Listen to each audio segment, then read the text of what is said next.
Happy birthday, Mr. President. Un an, eh bien, c'est à peu près ce qu'il a fallu pour que les gens comprennent qui était Macron. Moi, j'ai trouvé ça un peu long, parce que finalement, que Macron ait été le président des riches, il n'avait pas besoin de le devenir pour qu'on sache qu'il le serait. Voilà quelqu'un qui ne se cachait pas de défendre des positions qui étaient très à la droite de l'aile droite du Parti Socialiste. Ça fait quand même très à droite tout ça, depuis que le Parti Socialiste n'est plus de gauche. Ça fait longtemps, 1983, je le rappelle, pour ceux qui auraient oublié. Et donc, imaginer que cet homme-là allait gouverner à gauche en même temps qu'à droite, c'était vraiment croire au bienfait de la vaseline. Alors, il se fait qu'aujourd'hui, les gens ont compris pour qui ils avaient voté. Peut-être ont-ils compris aussi qu'on avait fait ce qu'il fallait pour que ça se passe comme ça. Pourquoi l'élection avait été truquée, mais démocratiquement truquée, bien sûr. Hein, tout est fait pour que on puisse aller chercher un grand nombre de personnages dont la plupart ne seront pas élus. On sait très bien que des Jean Lassalle ou des Besancenot, enfin pas Besancenot, mais des Poutou ou des qui l'on voudra, ces petits candidats, qui eux n'ont jamais de problème pour trouver leurs 500 signatures, jamais, aucun problème. Hein. Marine Le Pen, qui se retrouve au second tour, a du mal, mais les autres retrouvent leurs signatures sans difficulté. Jean Lassalle, 500 signatures, pas de problème. Personne ne se pose la question de savoir pourquoi ces gens-là sont mis en avant en disant bah regardez, on est des démocrates, hein, vous avez le choix, vous pouvez choisir. Vous voulez être régionaliste, vous voulez défendre les provinces, vous avez Jean Lassalle, là, formidable personnage, Jean Lassalle, n'est-ce pas? Il sort d'un film entre Pépone et Don Camillo, et on dit bah, si vous voulez vraiment défendre la campagne, vous avez votre homme. C'est bien qu'il ne sera pas élu président de la République, celui-là. On en a un autre qui pense qu'il faut aller coloniser la Lune et puis s'installer là-bas. Donc celui-là, c'est assez peu probable qu'il soit élu également. On a Poutou, qui est formidable avec son Marcel, et qui nous explique qu'il faut faire payer les riches, et qu'il faut, etc. Enfin, un discours qu'on connaît bien. Hein. Quand on l'a appris une fois, il peut durer longtemps, ce genre de discours. Et puis, on nous dit, ben, maintenant, il va falloir deux choses. Présenter Marine Le Pen comme une fasciste, mais il faut absolument qu'elle soit au second tour. Il faut tout faire pour qu'elle soit au second tour. Ce serait bien dommage qu'on ait le choix entre deux personnages au deuxième tour dans lequel il n'y aurait pas Marine Le Pen. Donc il nous faut absolument Marine Le Pen parce que c'est formidable. L'élection, elle est gagnée le soir du premier tour. C'est formidable. C'est fantastique. Donc on dit d'un côté, elle est anti-républicaine, c'est une fasciste, c'est une néo-nazie. Macron nous dit... Quelques heures avant l'élection, il s'en va à Oradour-sur-Glane, dans le genre, vous avez bien compris. Hein. Si vous votez pour elle, ce sera Oradour-sur-Glane, donc il y aura du lance-flamme partout, on mettra des gens dans les églises et puis on foutra le feu dans les églises, c'est ça Marine Le Pen. Heureusement que moi je suis là, moi, général de Gaulle, et puis au cas où les gens n'auraient pas compris, on retourne aussi au mémorial de la Shoah pour redire un petit peu, au cas où les gens n'auraient pas compris, que la fois prochaine, il va falloir voter entre Adolf Hitler et le général de Gaulle. Alors si vraiment Marine Le Pen est ce que ces gens-là disent, il faut lui interdire d'exister. Il faut qu'elle soit mise en prison, il faut qu'elle soit jugée, il faut que les preuves soient apportées, il faut qu'on interdise ce parti, il faut qu'on dissolve le Front National, il faut que tous les gens qui ont voté pour elle soient fichés et éventuellement emprisonnés de manière préventive, soyons sérieux. Si ces gens menacent véritablement la démocratie, alors pourquoi les inviter dans les émissions de Léa Salamé, à France Inter, faire des grands entretiens, etc., etc. On voit bien que c'est pas vrai. D'un côté, on nous dit c'est le diable, mais il faut absolument que le diable soit présent au second tour, parce que globalement, il nous faut un personnage qui va défendre l'Europe de Maastricht. C'est ça depuis 1983. Alors une fois c'est la droite, une fois c'est la gauche, c'est Sarkozy, c'est Hollande, oh là là, ça change tout, c'est formidable. Une fois c'est Chirac, une fois c'est Mitterrand après 83, oh là là là là, ça va changer, c'est formidable, poète, klaxon et tout, les gens sont heureux dans la rue. Ça change pas, c'est le même projet politique. C'est le même projet politique. Donc il faut absolument qu'on ait une espèce de personnage qui pourrait faire peur. Ça pourrait être Mélenchon. La prochaine fois, il pourrait faire plaisir à Mélenchon en disant Mélenchon sera au second tour, et puis on va le faire battre en disant attention, danger pour la démocratie. Et on voit bien comment ces choses-là sont faites. On voit bien comment les juges se sont saisis de l'affaire Fillon. Alors évidemment, c'était pas très malin de se faire payer des costards, c'était pas très malin de faire employer sa femme pour un travail qu'elle n'a probablement pas fait. Mais la justice a été très preste. Les journaux ont été très prestes là-dessus. Il y a quand même eu des affaires concernant Mélenchon, qui utilisait une voiture à laquelle il n'avait pas droit parce qu'il avait cessé d'être conseiller général. Ça n'a pas fait de problème.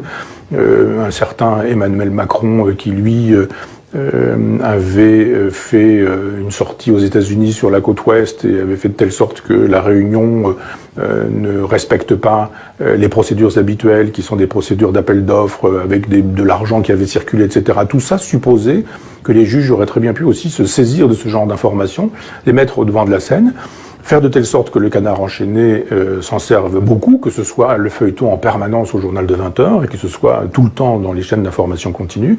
Donc on a bien vu comment les choses s'étaient passées. On finit par avoir des gens, des figurants. Les figurants, on sait très bien que ça n'existera pas. Ça va se jouer entre 4 ou 5 personnes. Dans les 4 ou 5 personnes, on sait très bien qui ira, qui n'ira pas. Fillon pouvait.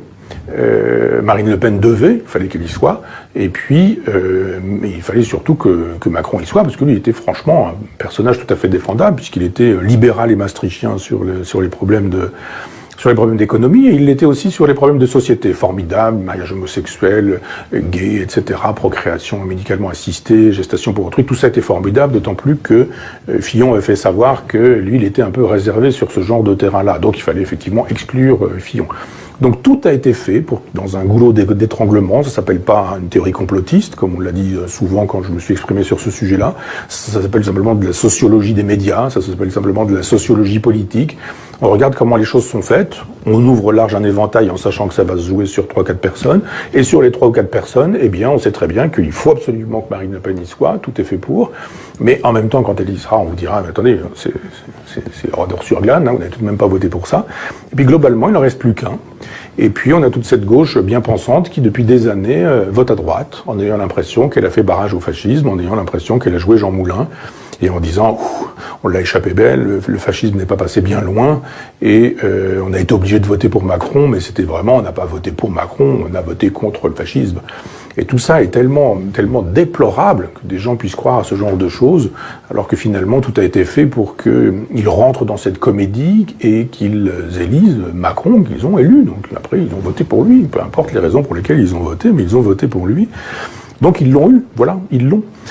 Je vois plein de jeunes, quand je vois ces manifestations, la fête à Macron, là l'autre jour, on voit passer des jeunes, et ces jeunes, je les ai tous beaucoup entendus dire du bien de Macron quand Macron arrivait. Il était jeune, il était formidable, il était fantastique, il allait balayer tout le vieux monde, et puis il était et de droite et de gauche en même temps, et puis il était formidable, il comprenait leur génération, etc. On est dans une logique un peu jeuniste ces temps-ci, donc on fera pas cette sociologie, mais ce serait quand même intéressant de voir comment les jeunes ont porté cet homme-là au pouvoir, et comment ces mêmes jeunes-là, aujourd'hui, sont dans la rue en disant c'est le président des riches.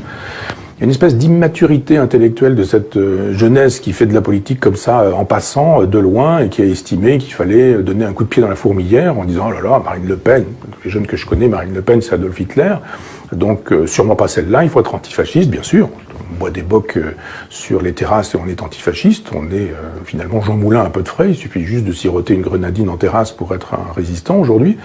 Et on se retrouve dans la position du personnage, pas moi, hein, mais dans la position des gens qui ont voté pour Macron et qui aujourd'hui découvrent que Macron c'était Macron et qu'il avait un programme et qu'il est purement et simplement en train de réaliser ce programme. Alors, il y aurait eu... Benoît Hamon, c'était la même chose, parce que Benoît Hamon ne touche pas à l'euro, ne touche pas à l'Europe, ne touche pas à Maastricht, ne touche pas à rien de tout ça, donc il faisait semblant d'avoir un programme, le Benoît Hamon, mais s'il avait été au pouvoir, il aurait gouverné exactement comme François Hollande. Le pouvoir gouverne toujours comme les gouvernés gouverneraient s'ils avaient le pouvoir, dit Jean Giono dans la préface qu'il donne au Prince de Machiavel en Pléiade. Le pouvoir gouverne toujours comme les gouvernés gouverneraient s'ils avaient le pouvoir. C'est une leçon de philosophie qui ne m'a jamais quitté l'esprit, jamais. Parce qu'effectivement, quand on a un cadre, que ce cadre c'est l'Europe de Maastricht, eh bien, si on en sort, alors on peut faire de la politique. Si on n'en sort pas, alors c'est fini. On est dans la post-politique. On est obligé de gérer ce que Bruxelles aura décidé. Et on voit bien quand des peuples disent non, nous, en France, une fois, les Danois l'ont dit, la Grande-Bretagne, le Brexit, comment on dit, mais non, vous prenez pour qui? Vous prenez pour qui? Bien sûr que non, on ne sort pas de l'Europe. Ça s'appelle régime dictatorial et tyrannique. J'ai reçu l'autre jour quelque chose d'assez accablant sur toutes les sottises racontées par Jacques Attali. Et Jacques Attali dit à un moment donné, je suis de ceux qui ont tenu la plume à quelques-uns au moment de la rédaction du traité de Maastricht, et nous avons bien pris soin d'oublier un article qui prévoirait la sortie du traité de Maastricht. Formidable. Un type qui dit clairement que le traité a été ainsi rédigé que rien n'en permet la sortie. Formidable. formidable. Ça vaut la constitution de l'Union soviétique. Il se fait que ceux qui ne sortiront pas de cette configuration-là feront la même politique, quel qu'il soit. Macron, c'est un pion. C'est la fête, c'est l'anniversaire d'un pion qu'on est en train de célébrer ou de souhaiter. Macron fait ce que l'Europe demande, l'Europe libérale, l'Europe maastrichtienne, ce qui se passe actuellement avec la SNCF, les services publics, etc. C'est très précisément la feuille de route de l'Europe, mais c'est dans un tel état de délitement, c'est dans un tel état de destruction, la SNCF, que défendre le service public, c'est défendre une idée qui n'existe plus ou qui n'existe que comme une idée. Moi, je suis pas un idéaliste, je suis pas un platonicien, je défends pas le service public, j'aimerais défendre une SNCF dans laquelle le train pourrait partir à l'heure, arriver à l'heure, et nous conduire d'un point à un autre dans des conditions de décence ordinaire, les vieilles conditions qui faisaient que de temps en temps, les paysans, quand ils étaient dans leur champ et qu'ils cultivaient leur champ, quand ils voyaient le train, la locomotive à vapeur passer, ils pouvaient remettre leur montre à l'heure, parce qu'ils savaient très bien que si c'était le train de 17h48, il était 17h48. Et que ça fonctionnait effectivement comme ça. C'était ça le service public à l'époque, et c'est ce à quoi j'aspire, mais il est mort depuis bien longtemps. Depuis bien longtemps, ce service public. Donc tout le monde fait semblant de découvrir aujourd'hui que Macron est un président qui gouverne pour les riches, un président qui estime qu'il vaut mieux taper 5 euros dans la caisse des jeunes qui touchent l'APL plutôt que dans la caisse de ceux qui ont des sociétés écrans et qui ont placé leur argent dans des paradis fiscaux. Moi, je suis très étonné, enfin, je suis très étonné, je suis à peine, hein, mais que les gens aient eu besoin d'une année pour comprendre qui était ce personnage-là. Il n'a jamais caché son jeu. J'ai dit par ailleurs que c'était comme Trump, la poupée gonflable du capital. Eh bien, quand ça crève et qu'on y met des rustines, ou qu'il faut vraiment remplacer, il y a toujours quelqu'un qui est derrière. D'ailleurs, le même Attali, dans ces images qu'on m'avait envoyées, disait effectivement qu'ils avaient préparé la candidature de Macron et qu'ils pouvaient dès à présent donner le nom du suivant. Et puis, il a eu un petit moment d'attente, et puis il dit d'ailleurs de la suivante. Donc, il y a beaucoup de cynisme chez tous ces gens-là. Et pas beaucoup de goût pour la démocratie.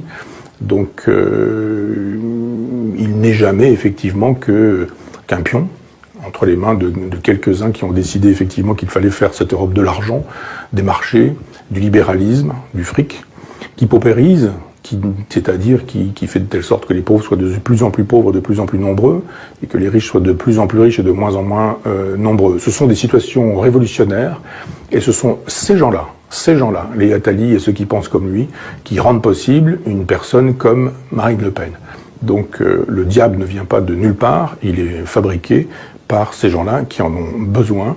Et je ne fêterai pas cette année, parce que cette première année de Macron, si ce n'est avec Zéro de conduite qui vient de paraître, un livre de la chronique de ce monsieur, mais j'ai plutôt tendance à rentrer dans un deuil politique qui fait que ce que nous fêtons, c'est de plus en plus de misère chez les miséreux, de plus en plus de pauvreté chez les pauvres, de plus en plus de précarité chez les précaires, et de moins en moins d'espoir dans la gauche, parce que si la gauche, c'est Mélenchon aujourd'hui, eh bien, effectivement, je comprends que les gens préfèrent aller à la pêche, déchirent leur carte d'électeur et se réfugient dans l'abstentionnisme. Mais cette façon de répandre de la poudre un peu partout, qu'ont Macron et conjointement Mélenchon, qui sont l'avers et le revers de la même médaille, tout ça fait qu'effectivement on joue, il y a de la poudre, et puis le jour où il arrive une étincelle, on se dit, si on avait su.